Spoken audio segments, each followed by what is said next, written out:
नमस्ते अस्तु भगवन् विश्वेश्वराय महादेवाय त्रयम्बकाय त्रिपुरान्तकाय त्रिकाग्निकालाय कालाग्निरुद्राय नीलकण्ठाय मृत्युञ्जयाय सर्वेश्वराय सदाशिवाय श्रीमन्महादेवाय नमः।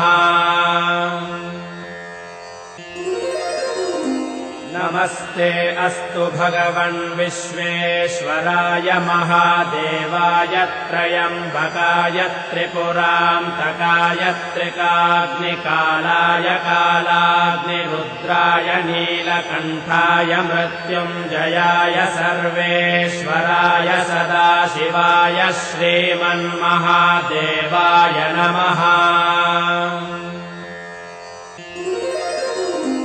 नमस्ते अस्तु भगवन् विश्वेश्वराय महादेवाय त्रयम्बकाय त्रिपुरान्तकाय त्रिकाग्निकालाय कालाग्निरुद्राय नीलकण्ठाय मृत्युञ्जयाय सर्वेश्वराय सदाशिवाय श्रीमन्महादेवाय नमः।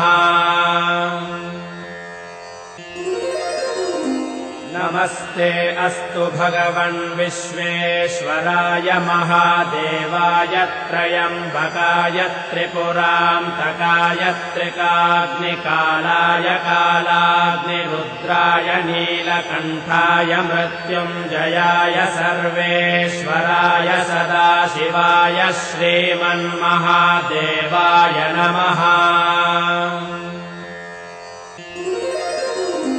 नमस्ते अस्तु भगवन् विश्वेश्वराय महादेवाय त्रयम्बकाय त्रिपुरान्तकाय त्रिकाग्निकालाय कालाग्निरुद्राय नीलकण्ठाय मृत्युञ्जयाय सर्वेश्वराय सदाशिवाय श्रीमन्महादेवाय नमः।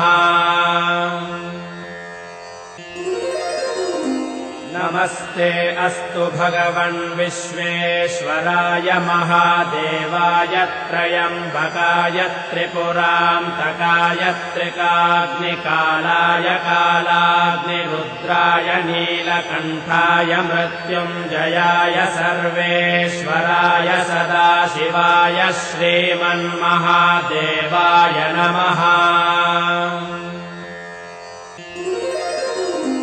नमस्ते अस्तु भगवन् विश्वेश्वराय महादेवाय